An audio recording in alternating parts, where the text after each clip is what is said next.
Hats off to entrepreneurs. You bring value to our community by creating jobs and building wealth. Aspire Enterprise of Florida is your premier one-stop resource for strategic business coaching, business trainings, and business services. Our elite team of business professionals have over 30 years of expertise to serve small business owners, not-for-profit organizations, and individuals. Aspire Enterprise, where your needs are our priority.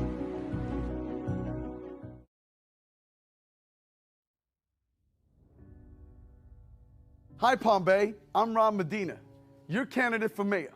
With your support, when elected, we will immediately move forward to take the necessary actions to restore transparency, to restore accountability, responsibility, and the respect of our beloved city.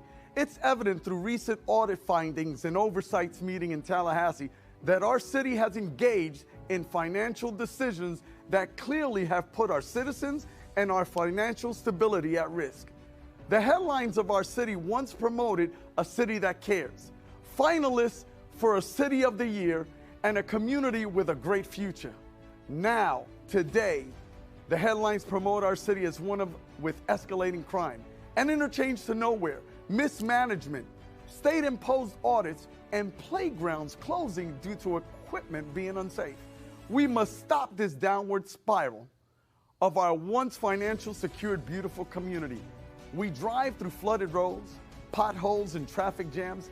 I pledge to you as your next mayor, I will shine light on these past budgets along with the poor decisions made so we can get the answers our citizens deserve and our state leaders demand. I encourage a forensic audit of all our city operations so we can bring all these things to light.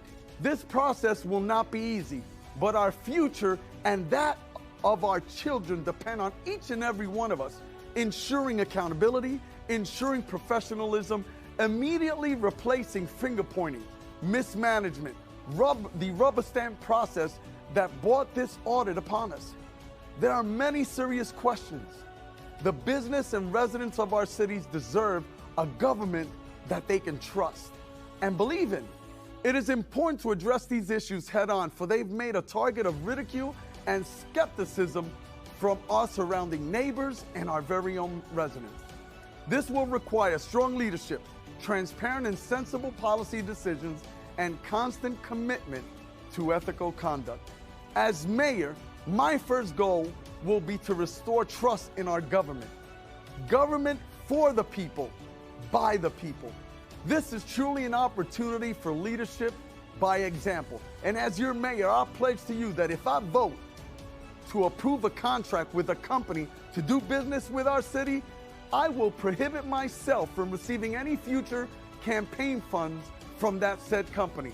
And I will encourage our council members to do the same. I believe as elected officials, we're held to a higher standard. The citizens of Palm Bay will be my only priority. We will address the many concerns of the finding of the state audit and encourage the open participation of our residents to provide oversight in our budget process. Hashtag the public trust. For a better Palm Bay, elect Ron Medina. May God bless you. May God continue to bless this great city we call Palm Bay. Hoorah! Hoorah! Who am I? I'm someone that believes in community and that dedicates hundreds of hours every year to serving the people of Brevard. Who am I? I'm a scholar that supports and believes in education, that donates countless dollars and hours to helping scholars learn, grow, and be better for our future. Who am I? I'm an advocate that stands up for those who can't stand up for themselves and that protects and defends the Constitution every single day. I'm Alton Edmond, and I'm running for Brevard County Sheriff. It's time for change.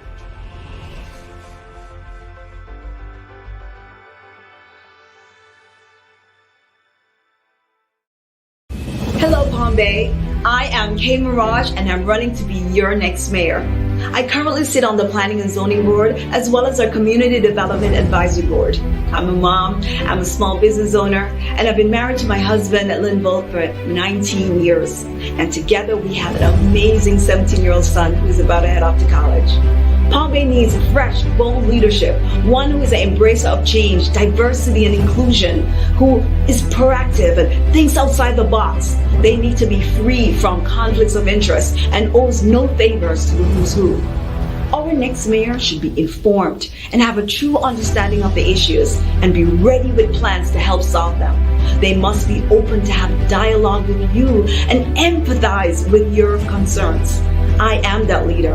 I'm ready to work with council to earn back public trust, bring transparency and accountability to all levels of city government. I am your voice, and I'm that unifying force that is ready to guide our city towards smart growth and a very successful future. For more information, visit palmbayk.com, and on August 18th, vote Kay Mirage for Palm Bay Mayor. Kay is the right choice for Palm Bay. I'm Kay Mirage, and I approve this message.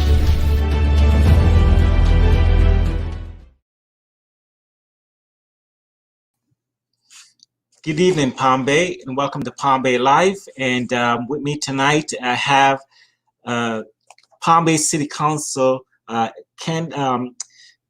Brian Anderson, I have Frank Wannabe, and I have on screen with me Miss Susan Sherman, who is a city manager of the city of Palm Bay. And before I bring the others on the screen, I'm going to ask Ms. Sherman to go ahead and give us an update on where we're at with the city, with the COVID crisis, and how are we doing as a city? Absolutely, Kevin. Can you all hear me okay? Yes, I can. Great. All right. Well, thank you for the opportunity to come out here this evening and join you all virtually. Kevin, I appreciate what you're doing here for our community and putting these broadcasts on. Just to give a few quick updates before I introduce Frank and you really get into the details of how our road bond program is going.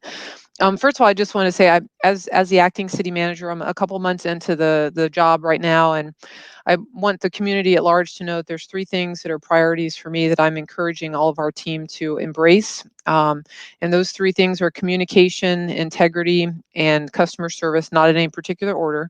Communication, I want you to know that we're looking for lots of new and improved ways to reach out to the community and engage with you all. So any suggestions, any ideas, you can reach me anytime. Best way is email citymanager@palmbayflorida.org.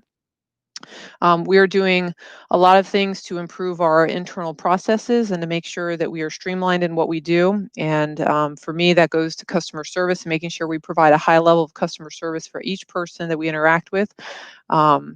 And I want you to feel free to reach out to me personally if there is any concern that you have and experience with the city, because how we treat you, our customers, our residents, our community is very important to us. And I also want to share that one of the things that's important is that we become more engaged with our business community and understand what your needs are and work together to truly be open for business in all aspects of that word. And so that's very important to me as your acting city manager, and it's something that I've impressed on my team, and I will continue to do so. And again, I say to you, if you have questions or concerns, just reach out, because we are constantly looking for ways to improve our processes and how we do what we do. Last but not least, when I talked about integrity, I know that there's a lot of public perception and issues regarding trust from the past that we are working there's a new team that's been developed, and we're working very hard to change some of those concerns from the past. I can tell you with confidence that we've got a solid group of people, and we have many, many good employees who have been here for many, many years who are ready, willing, and able to serve, and they will continue to do that for the foreseeable future. And so I'm proud of the team we have assembled, and we are here to serve you. So just reach out if you have any questions or concerns. Two other things you should know about, three really, because we are still in hurricane season, just real quick. First of all, if you are in need of any kind of rental or utility assistance, the city did get access to some CARES funding. Our first application window closed. We got about 50 applicants. We'll be reopening that because we'll need more folks to apply, and we've got more money to give out. But I want to put that number out for you. Anyone who's interested in that, you can call 321-726-5633. That is our Housing and Community Development Department division. They'll be happy to help you out. Also, it's hurricane season. If you haven't already signed up for alerts from the City of Palm Bay, I encourage you to do that. We put out all kinds of news and information, and you can even sign up for text and phone call alerts. You would just visit www.pbfl.org/prepare. And if you missed any of that, again, my email address is citymanager@palmbayflorida.org, which should be pretty easy to find me if you have questions there. And last but not least, I'll just let you all know that as of October 1st, we're going to start a new solid waste contract. And so in case you haven't heard, we're moving from waste management to Republic Services. That will be October 1st that they will start that service. But in the month of September, residents are going to start to receive information in the mail, brochures and postcards to tell you more about the services.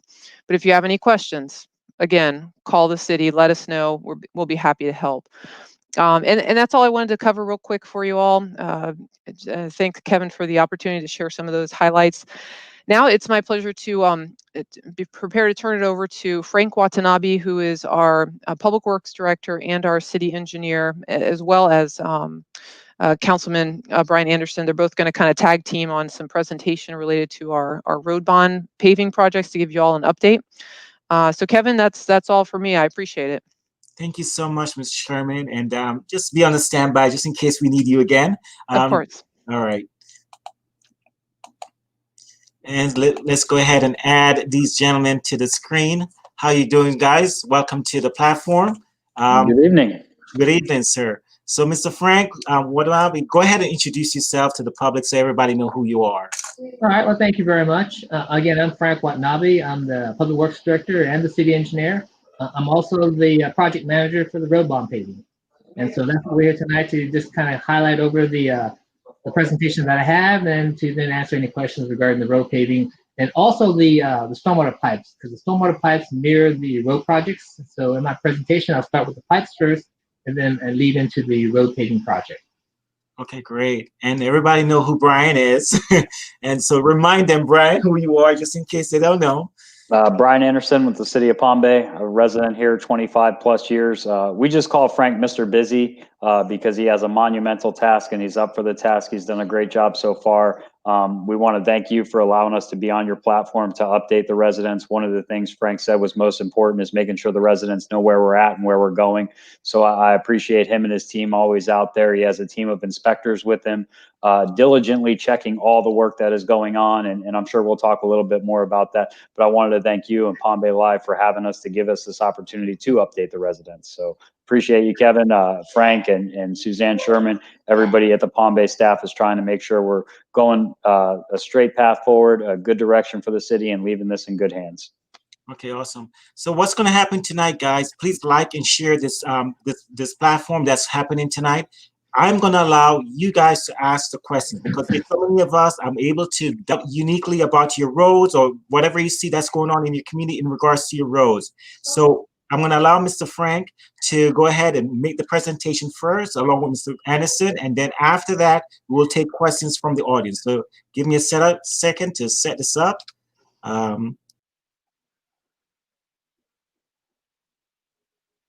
So go ahead and let's get started. All right, if you want, just click to the next slide. I just want to highlight the road project is being mirrored by the pipe project. And so if you go back to the first slide again, sorry about that. Okay. This table kind of shows in the year one, which is year 2019 to 2020, these are the units that we did for paving, but prior to the paving, we did all the pipes. So as you see in the table here, those are all the units. And if you look at all the number of pipes we put in close to 300 pipes. That includes several large box culverts. Overall, the engineer's estimate you can see there was like 4.4 million. The actual cost was 3.9 million. Those are just rough costs. I just want to highlight that our competitive bidding comes out fairly well in terms of we get our prices way below the engineer's estimate. So that kind of just gives you a nutshell in terms of all the pipes we put in for year one, which was from 2019 to 2020. The next slide. In addition to using contractors, we've been using our city crews as well. So that's what I want to highlight to you. In year one, we started off putting on a lot of concrete pipes. Traditional concrete pipes was what the city was always putting in before. That's what this picture shows. This picture actually shows our city public works crews installing this concrete pipe. I believe this was Elderon. This was in year one. And most of the pipes, almost all the pipes in year one was concrete, as the original process was to install, at that time, was concrete pipes with box with head walls and mitered ends. But we've changed that now to a more efficient and actually more cost affordable plastic pipe. And if you turn to the next slide, we are now installing plastic pipes. This is our crews putting in plastic pipe now. Plastic pipe is a lot more affordable, a lot more durable. It's got equal to the concrete. It has a 100-year lifespan. And the efficiency is you only need 2 sticks, as you see in this photograph here. They come in 20-foot sections, so you can put 2 sticks of plastic pipe in and cover the road and be done a lot more efficiently. So I just want to highlight that in terms of our pipe program. So the pipe program, like I said, we have to have the pipes in the ground prior to the paving. So that's what we've been doing for year one. And if we turn to the next slide, we kind of highlight now the paving program. Our 5-year paving program that was approved. This kind of shows the color map that shows all 5 years. And the little table below it next to it shows the number of the years and the number of miles that we've been putting it in. In year one, we're estimating 143 miles we put in.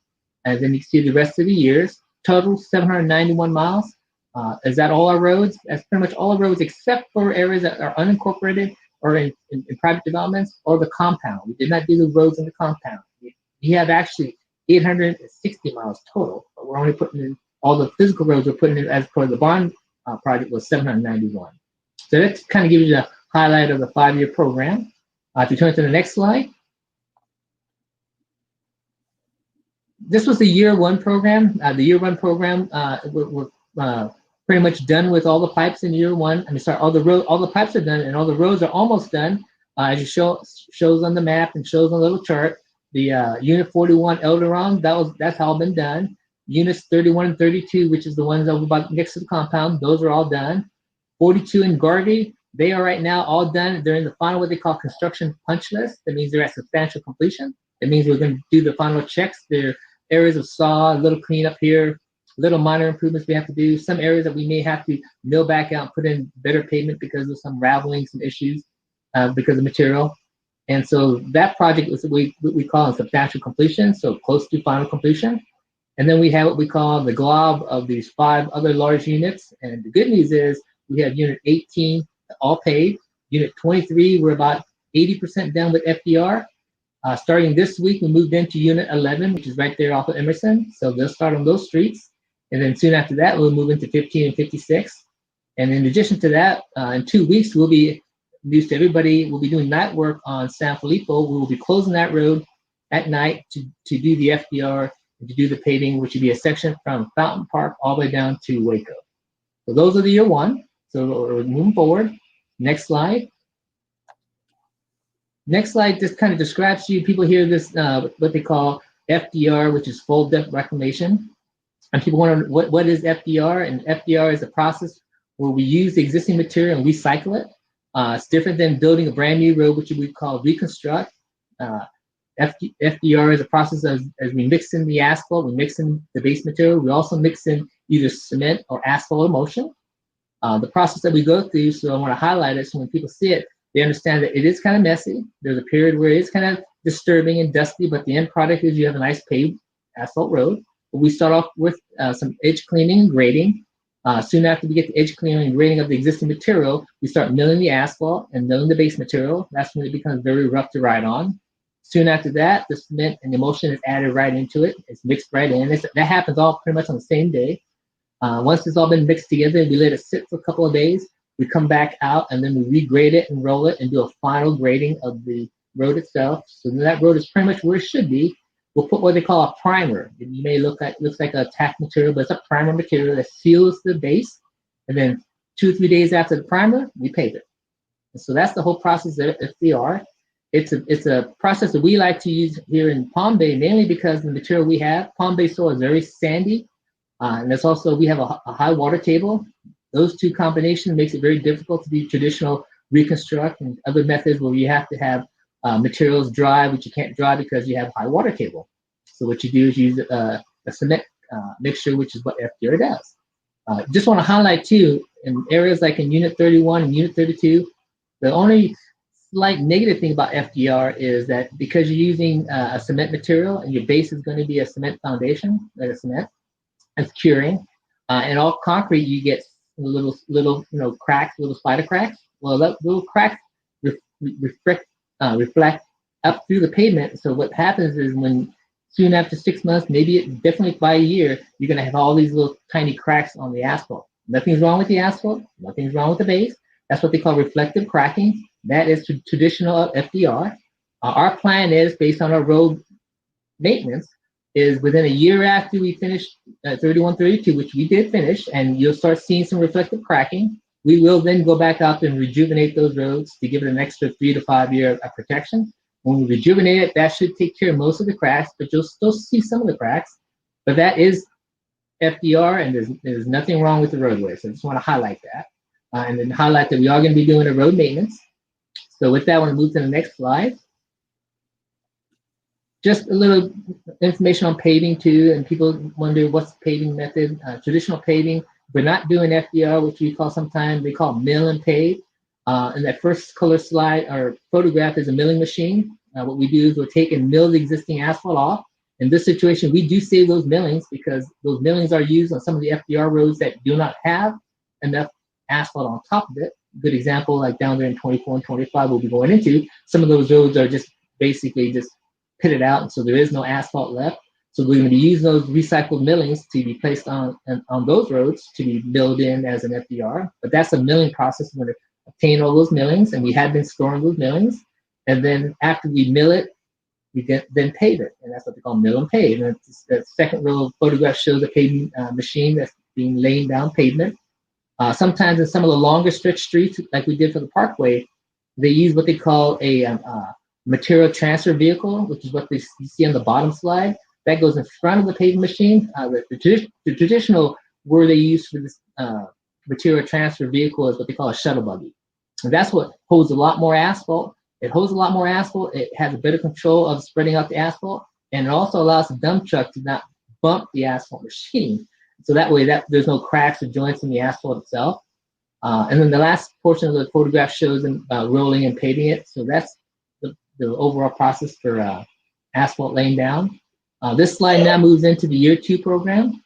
This slide shows in kind of like in the map there in yellowish orange are all the units that we'll be doing in year 2, and we are moving forward in year 2. We have majority of the roads already designed and ready to go.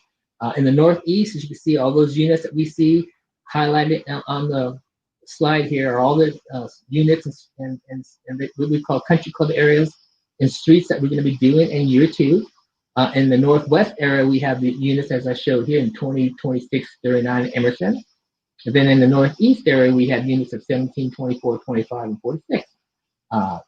There is none in the southwest because I think we hit a lot of it in year 1, which is like 31, 32. So that's kind of like, in a nutshell, the year 2 road code paving program. If you show the next slide.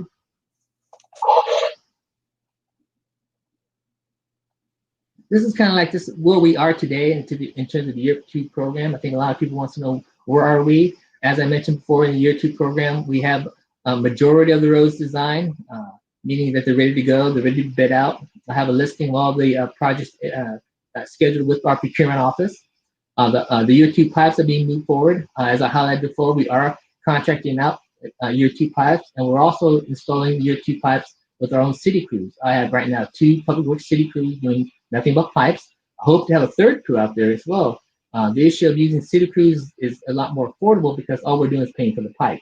A good example was we just did, our crews did units 46, and that had about 28 pipes. And if we would have bid it out, that would have cost us probably in the high range, maybe $300,000-$400,000. Material-wise, it only cost about $80,000. So there's some huge savings in using our city crews, and I think the quality works better because it's our own city crews. So that's what we're trying to push, is to use more of our city crews to put in the pipes.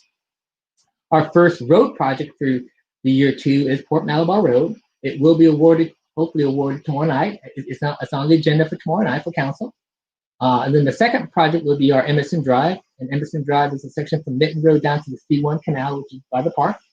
That one is scheduled to be awarded on September 17th.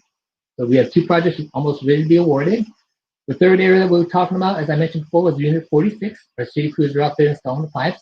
We hope to have that one in October to be awarded. And then soon after that, in the same October, we hope to have Units 24 and 25 for the street paving. So that kind of gives you a highlight of where we are with the year 2. And then again, all those other streets and all the stuff shown in orange, our plan is to have it all ready to be bidded out by the end of the year.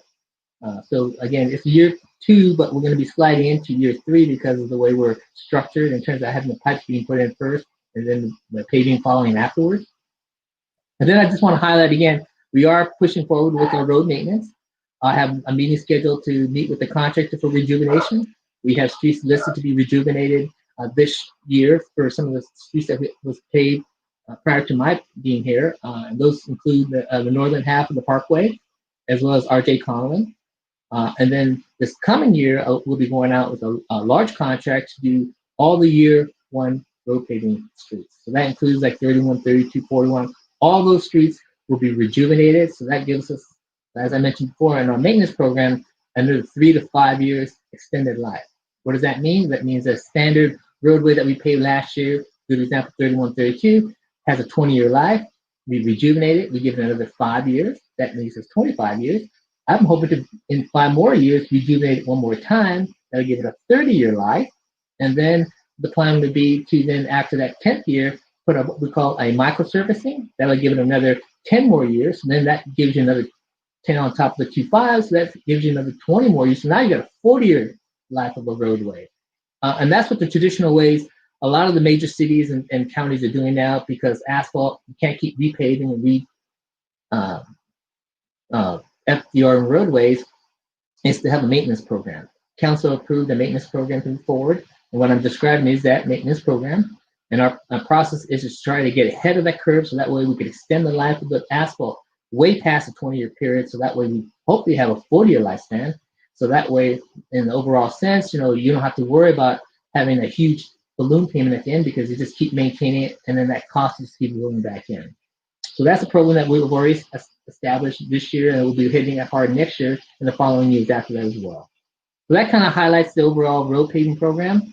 I think the next slide is basically if you have any questions, that's why we're here.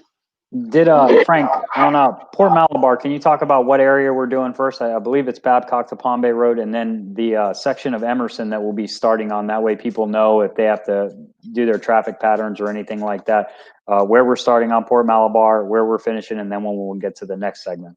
Okay, I apologize for that. For Port Malabar, the segment that we're talking about is the segment from Palm Bay Road down to Babcock. So that's the first phase of it. The second phase is the design plans are sitting on my desk. We hope to get that out sometime in November, which will be the remaining portions of Port Malabar. So that will be taken care of as part of the year 2 program.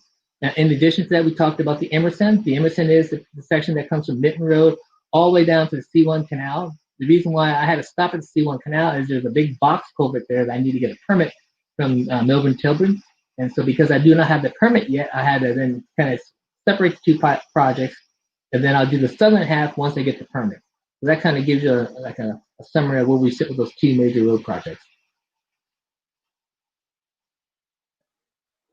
So those are 2 major roads. I'm sure residents will be very happy about that. I've traveled down Port Malabar often, and it is not a good road. And if we don't get to it soon, it's going to be much worse. So that'll be good. And then Emerson Drive, it spans both sides of our city, almost all 4 quadrants. So super important to get that one done. Is there any highlights from year 1 or going into year 2 that you saw that we didn't think coming or would change stuff that we're doing in the future?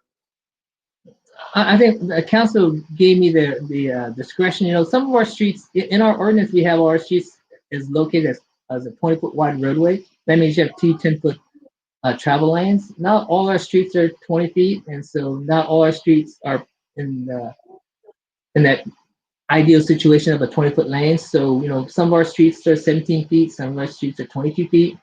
The issue and the challenge is if you try to make it fit a 20-foot cross section, you'd be taking out sidewalks, or definitely taking out grass, maybe sprinkler systems, concrete, meaning the driveways. What we're doing now is making it fit. What's out there is if the roadway is 17 feet, we're paving 17 feet. And the people appreciate that. I think the more we try to not encroach onto people's properties and we stay within the parameters of the existing roadway, people are comfortable. In addition, the issue we have right now is make sure we have a good outreach. We put out door hangers. I mean, we mean public works inspectors are out there handing out door knockers. We make sure that the people are informed. At the same time, I have 2 full-time inspectors that are on all the road projects. In addition to that, I have a total of 7 inspectors that I rotate as we get peak periods of road paving and road activities. So we always have an inspector on the site at all times. There are a lot of projects, like the county projects, they rotate inspectors and they have an inspector may stop by for a couple hours. Our inspectors are on site the full time the contractors on site. So that way we guarantee ourselves we're going to get quality product. So I know a funny story, and I think you got the email too. I think it was Unit 41, a cul-de-sac. Somebody had took care of the cul-de-sac. It wasn't their property, but they had to put some plants in, and the road crew was like, hey, we're going to pave that. And we worked with the resident to not pave that, and they beautified that area. I believe that was Unit 41, right? Actually, that was actually 31. What happened was we had a cul-de-sac that was set to be FDR'd, and we FDR'd, and then she had a small plant in it. And then, so we actually did take out the plant and we actually FDR'd and paved the roadway. But being this person was taking care of it, and again, I wasn't aware of it, but as soon as the city staff was aware of it and inspectors advised us that the resident want to have the area back. Typically what happens is if you leave an open area like a cul-de-sac with a hole in it, there's a structural deficiency. So you may have areas as you get larger trucks like garbage trucks that turn around, you start breaking away the inside of the material. So we try to pave the entire circle. However, in this situation, because the lady was so concerned about not having her green space, and the contractor helped us out, they said, okay, we'll work with you.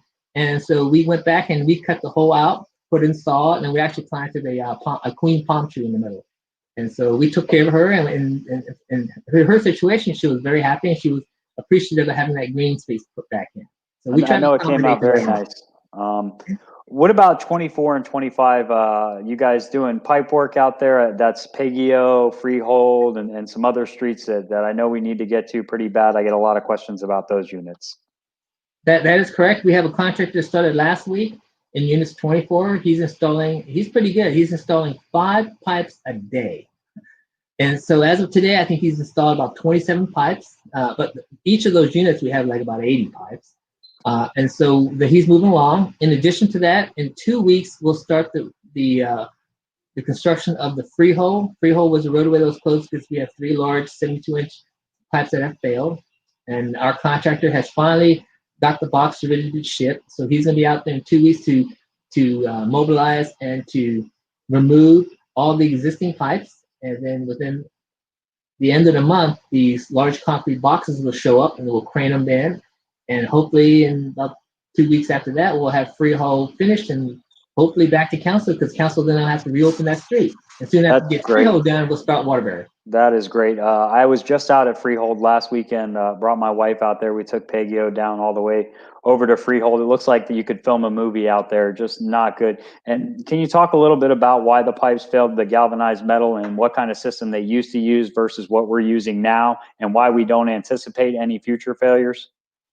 In fact, it was an old corrugated steel pipe, and it was metal, and corrugated metal pipes in the old days was galvanized to the point where they thought would last a longer period, which they did. I mean, those pipes lasted a good long period, but they are metal with water. They rusted, and then eventually the pipe failed and collapsed.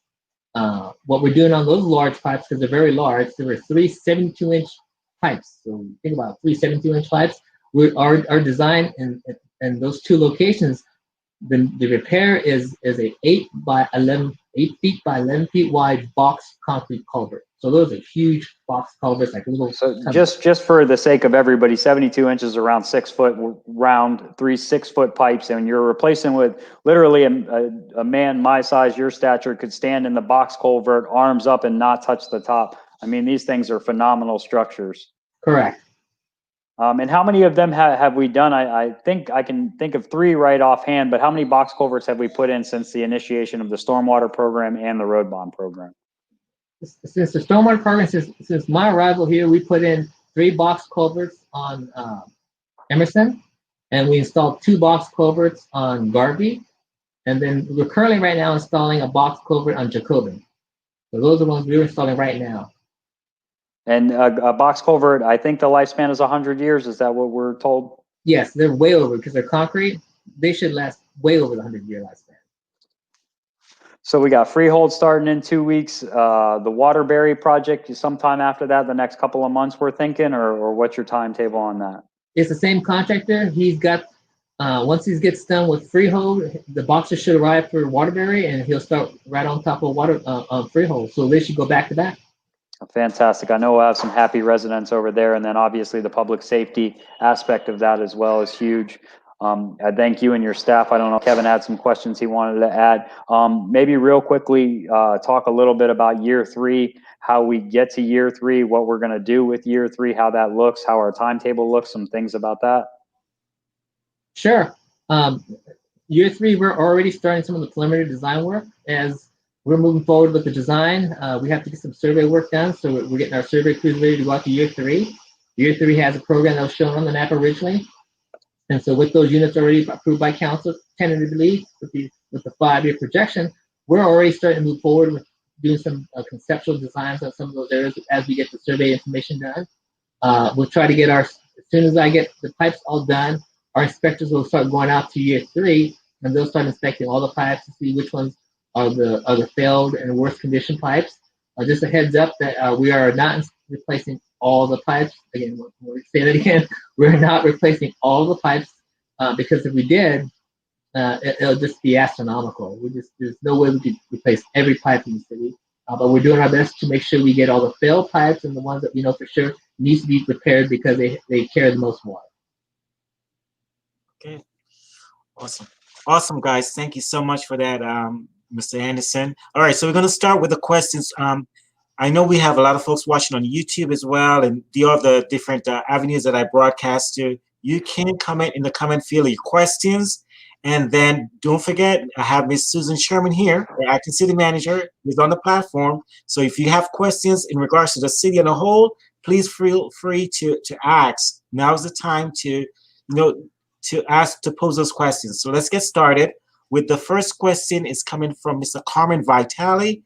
And he asked, please confirm to the residents there is still money left in the stormwater fund so that any repairs or replacements will take place prior to a new road going in. Mr. Frank. Well, the answer is yes, we do have sufficient funds right now in the current program we have.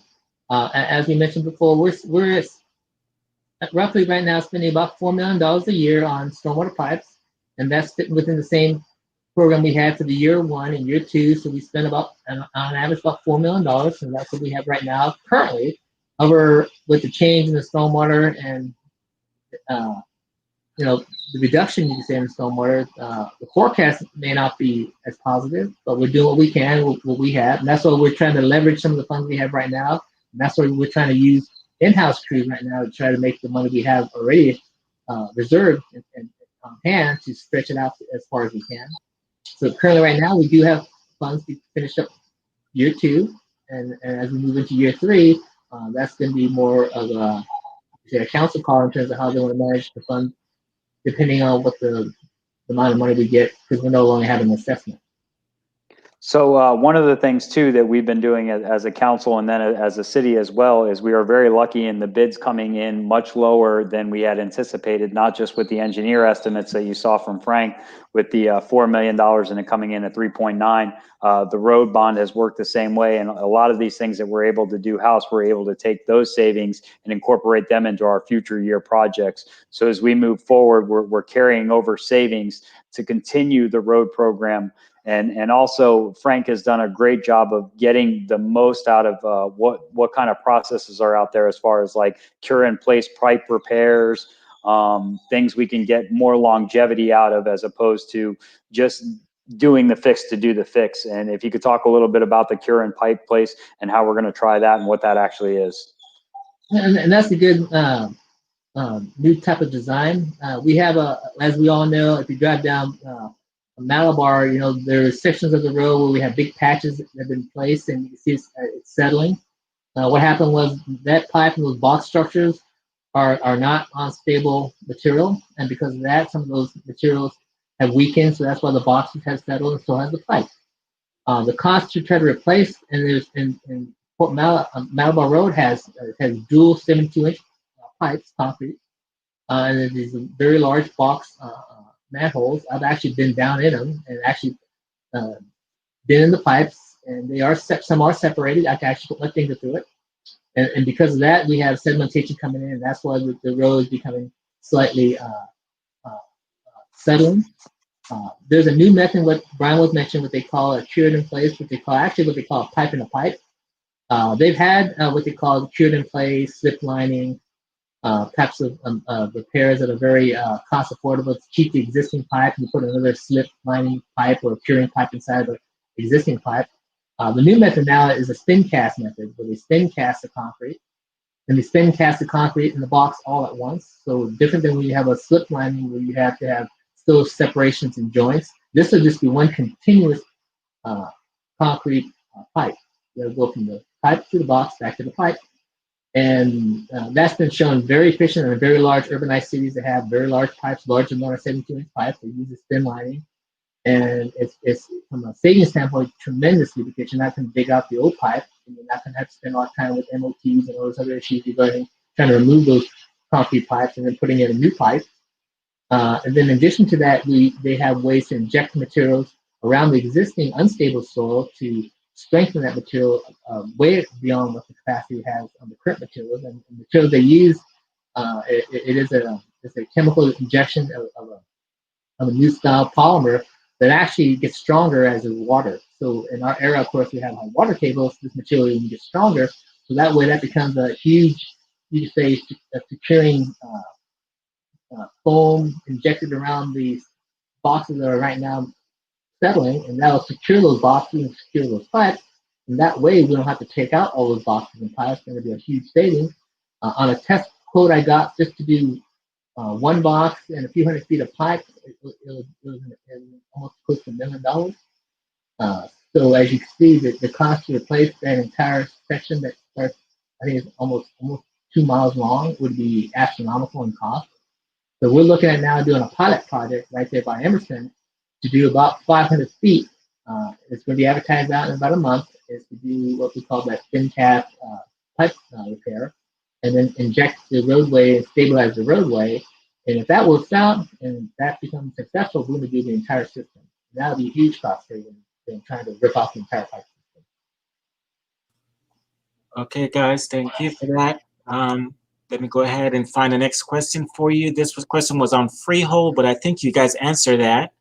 Do we have a start date for freehold closure, or perhaps when Unit 25 will be started? I think that was asked and answered, right? Just to help you out again, freehold will start in about 2 weeks. The contractor will be mobilizing, and he'll be taking out the existing pipes. And then about 2 weeks after that, the boxes should arrive, and they'll start craning in and placing in those concrete boxes. The Unit 25 piping will start soon after the Unit 24 piping is completed. So we're talking about sometime in October. And then the paving for Units 24 and 25 has already been advertised. So it's out in the streets. Closing date for that bid is the end of October. End of September. So those bids will go to council in October. Okay. The next question, again, is from Mr. Carmen Vitale. He's asking, what will Unit 17 be getting as far as road work? 17, it's a mixture of both mill and pave, some overlay, and a lot of the streets in the 17 are in fair shape, so we're going to microsurface those streets. And people will say, what is microsurfacing? Council approved a new style of it's a road repair. It's fine aggregate material with emulsion, so it's almost like asphalt, but it's laid out on a spray tank. It has a 10-year life. And so what we plan to do is to microsurface streets as we do with the road program, and if needed, we'll hit those streets again after the 10-year period as part of our road maintenance. And so that's a way to spread out the cost of the road bond. So a majority of the streets in 17 will be microsurface. Okay. The next question is from Mr. Ron Lockwood, and he asks, are there different contractors being utilized for each phase? And to answer that question, there is different contractors. That's more of a procurement. We use competitive bidding.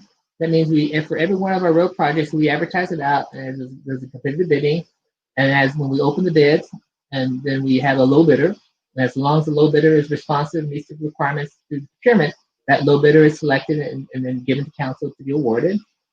There are, in our area right now, we have about 5 to 6 contractors who do paving, FDR, microsurfacing, and so we're fortunate to have those contractors and those asphalt plants close by.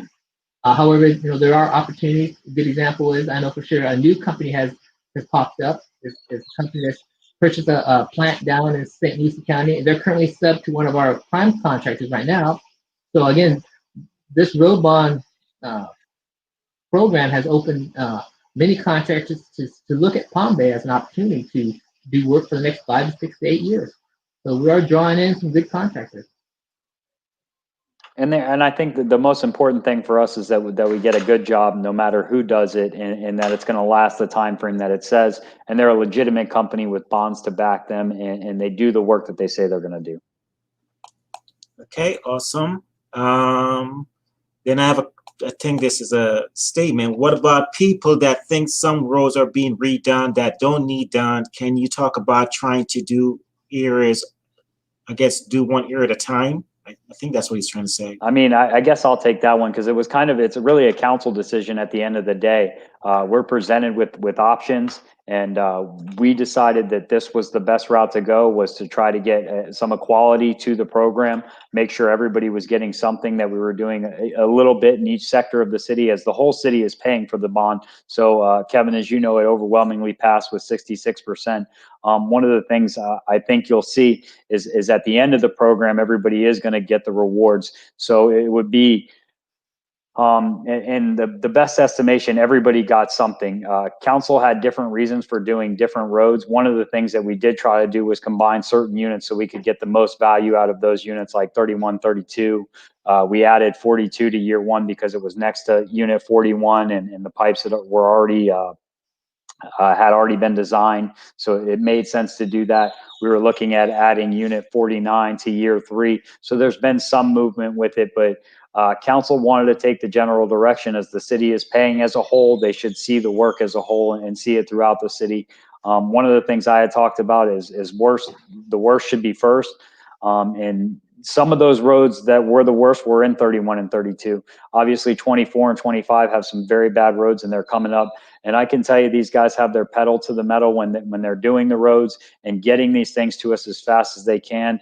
But that is not without doing due diligence and following the procurement process and following the steps that they have to, making sure that they advertise these things. So different than a project of mine, to where I can go bid a project and start it in 1, 2, 3 days as soon as I have the permit. There's a list of things that we have to check off before we can even get on that road. But in Frank's head, he's already miles ahead of the checklist, doing his job, because he knows year 3 is coming. He's looking at, how am I going to design this? Where am I going to start? So everything that we can do logically to save time, we are doing. We're presented options and we vote on them options. We're 5 human beings, so it's not perfect, but we think we're doing what's best for the city, and that's why we make those decisions. Okay, great. Thank you, sir. Let's find another question. This is a thank you note. Oh, actually, let me go back up to this one. Combining units 24 and 25 is the plan due to combined roads, sharing both units. How long will these 2 units take to FDR?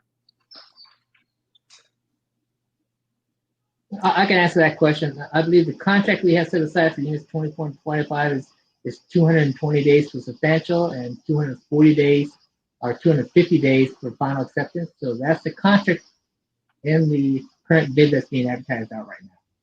So that's the construction schedule. So, and just so unit 24 and 25 is understood in the city, that it's a very big and very bad roads over there. And those are the 2 canals we were talking about that are shut down. So there are a lot of issues when it comes to 24 and 25. Not every unit is going to be that long, and not every unit is going to be as fast as some of the other little units. Okay, let's go ahead and take another question. This is a statement that thanks for getting the rusted culverts replaced before repaving. Okay. This says, what will Unit 17 be getting as road work? I think we already answered that. Let's get down. This as Ms. Flo asked, curious when the 2 units will be done. That is 44 and 48. Oh. 44 and 48. Give me a few seconds to look on the map here. Give me a few seconds.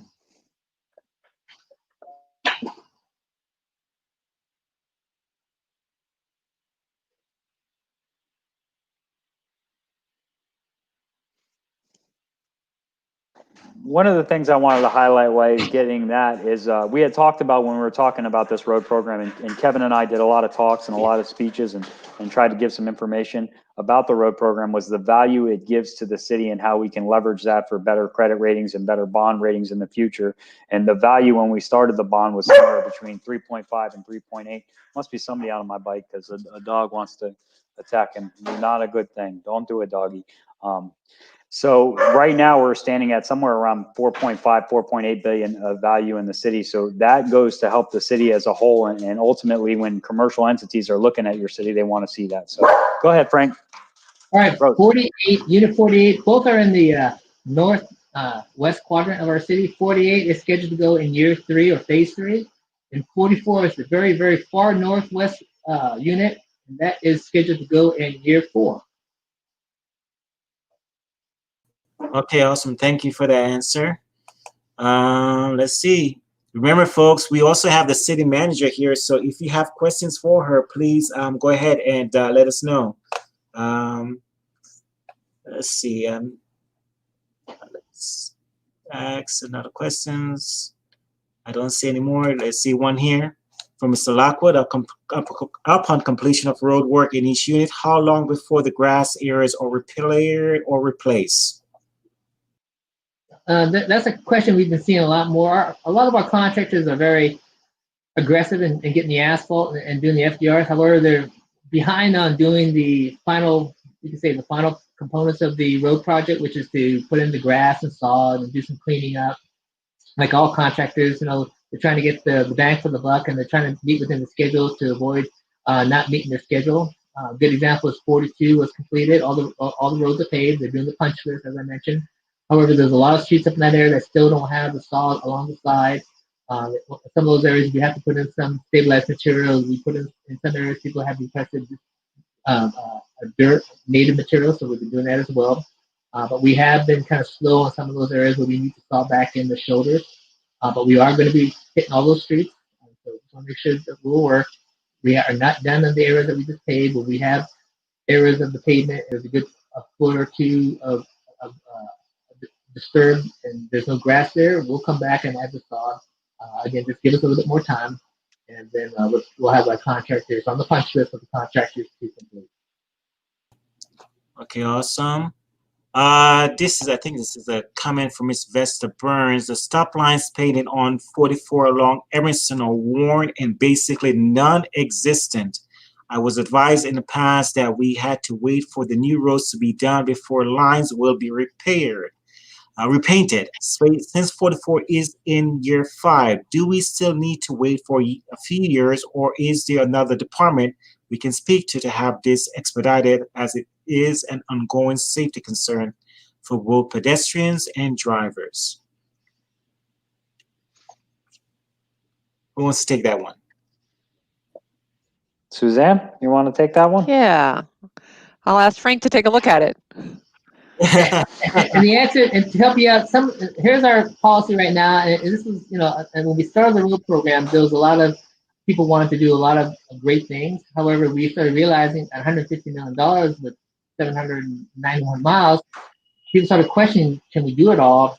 And so the answer is yes, we can, because we're going to leverage what we have and use other methods and just paving all streets, as I mentioned, like microsurfacing. However, at the same time, we can't be doing stuff like adding signals, adding lanes, but we really can't be doing those. And striping, what we're doing is we're striping what we have already existing. So if your road has striping on it, we do add the striping. A majority of our city streets do not have striping, or even stop bars. Stop bars or stop legends are auxiliaries. They're not required under the federal or state standards that we call the MUTCD, Manual Uniform Traffic Code Devices. All you need is to add is a sign that says stop, which is an R1 sign. That's all required. However, in some areas we do add stop bars. If requested by residents, if they want it because of safety concerns, pedestrian concerns, maybe near a school, we will look at it and do a case by case. And if we need to, we do have our traffic operations group. We do have the option to install signs and paint markings with our city crew. So we use those on a case by case. Okay, awesome. Let's see. Any more questions, guys? Real quick, Kevin, for anybody that has a safety concern like that, they can email all of city council at citycouncil@palmbayflorida.org. They can email the city manager at citymanager@palmbayflorida.org. And we take those things very seriously. Frank goes out there and assesses the situation. We get a report. So any kind of safety concern like that, you need to get it to us ASAP, and we'll address each one of those individual situations on their own merits. And I was going to add one other thing, Kevin, too, just real quick. I believe in Unit 44, the portion of Emerson that goes through there, Frank, you can correct me, is that where Glen Cove intersects? That is correct. So one of the things that, just for public information, that we're working on is a traffic signal to be installed there at that location, which will actually help to improve some of the safety concerns out there. But I said a little jokingly when I said I'd ask Frank to look at it, but seriously, we'll go out there and look at it, because based on the comment, I'd like us to put eyes on that sooner rather than later and see what it looks like, and if there's something we should do more upfront than waiting the 5 years as the question asked. So, good question. Okay, great. I have a relationship question for you, Mr. Frank. Off topic, is Frank related to Ken Watanabe? Do you know that person? Just to give you a highlight, Watanabe is Japanese, and Watanabe, if you look in a Japanese phone book, it's all Watanabes. It's like Smith, here. It's a very common name. Okay. All right. We have another question. When will Emerson be repaved? As I mentioned before, we have the Emerson portion from Minton down to C1 it's been advertised. And we're going to take that hopefully to council. Actually, the bid's been opened already. And so we'll be taking that to council on the 17th, September 17th. The remaining half of Emerson is all designed. I need a permit from the Tillman to finish that last little piece for the culvert. And then that'll go out this year as well. The remaining half, which would be the east-west corridor that we just talked about, that has a section that goes through units 44, 48, 42, that will be programmed probably in the year 3 or 4 with those units, 44 and 48. I'll do that portion of Emerson during those years. What we're trying to do is we're trying to tie in the majority of the major roads with those units. We did break out a few roads that we did like early on, like Garvey, because they were identified early on, Port Malabar Road, Emerson. But we're trying to tie in most of the roads right now with the units. That's why I mentioned right now that we're working in those units down there in San Felipe, 56, 1811. And so in 2 weeks, we're going to be shutting down San Felipe between Foundation Park down to Waco. And that portion of San Felipe will be FDR. Awesome. Awesome. Hopefully, I think I took everybody's question. If I didn't, I apologize. Let's see. I don't see any. But I'm going to give an open invitation to Ms. Sherman to come back to this program in the near future and on a regular basis to give updates on what's going on in and around the city. So if residents can be informed, this is another medium for the city to utilize to get the word out about what's going on in the city as well. So this is an open invitation to come on back. Thank you. When it's possible because we know you're busy with the city and planning to do daily activities of the city. I think we did a good job of trying to get you guys the information that's needed tonight. And if you have any more questions, you're given the information as how to reach out. And I'm sure Ms. Sherman can opine and tell me exactly, how to get in touch with you as well. Yes, sure. So yeah, once again, if you're looking for email contact, just reach out. It would be citymanager@palmbayflorida.org. You can also call our office, 321-952-3411. But yeah, absolutely. Any question, any concern, please reach out to us. That's what we're here for. You know, we like to hear from you and like to resolve issues as they come up. So please don't hesitate to call or email anytime. Okay, awesome. Any closing remarks, Mr. Frank, that you want to give to the public about, you know, what to expect in the coming months? You know, what kind of roads are going to be closed down? All that good stuff. I think the word I want to pass out is, you know, we have good inspectors that are out there. So if you have a concern, they're in city trucks. Wave them down and ask the questions you want. They're very responsive. That's what they're out there for. And then to the general residents and public, you know, all road projects, you know, there's a period where it's not as good, it's messy, it's very difficult times, it's challenging to get on roads that got even worse because now we're FDR. So there's a period that you're gonna have to give us a chance to fix the road, and then after it's been worked on and we have a brand new paved road, then everybody has the opposite side where they love that the construction what we did. So there's a period where you have to suffer a little bit before you get the nice paved road. So and that's pretty much the facts. Right. And I want to pioneer, and I want to say, I know I had me and Brian and the rest of the team that had a lot to do with this. For guys don't know, my history with the road bond, it dates back to before it came to a vote. I was the chairman of the PAC that pushed this very hard, along with Brian, Thomas Guam, Aaron Vitale, Ron Lockwood, and the rest of the team that jumped on board and united behind me to help push this across the finish line. And so and those guys need credit too. It takes a team to make this happen. We made it happen. And thanks to Brian and Thomas and everybody else that came out and speak publicly. And we're here. We're getting roads. Houses are going up.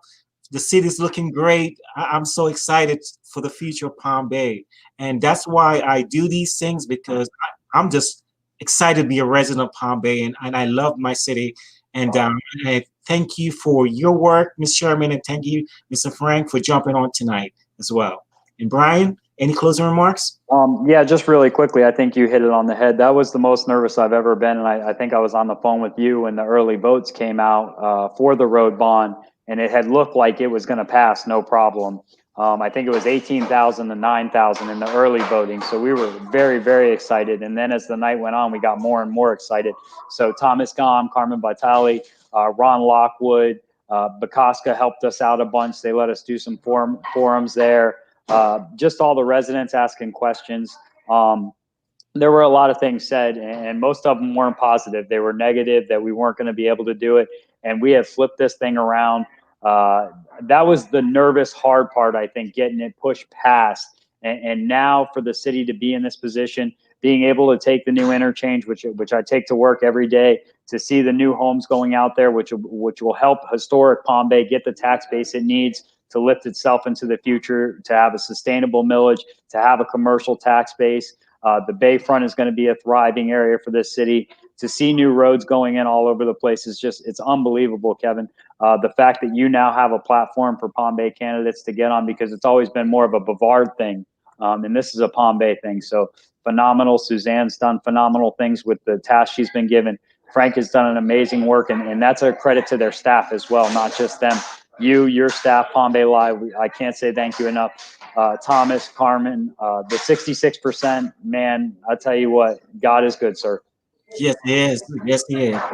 That was an awesome night to see that we rolled across the finish line, and I got a lot of pushback, but we made it happen. I mean, I had a lot of pushback saying that it's not possible. We tried it before, and I said, nope, this time we're going to make it happen. We're going to get new roads. Houses are going to go up. People are going to be excited. Palm Bay, I'm seeing a brand new light, and here we are. The houses are going up. You drive around Palm Bay, houses are going up. And I am so excited for the future of Palm Bay. And so thank you again, guys, and thank you for your visionary work. Ms. Susan Sherman, Mr. Frank, thank you for everything. And Brian, and we'll say, signing off for tonight. So have a good night, everyone. Thank you. Okay, good night. Have a good night. Thank you, Kevin.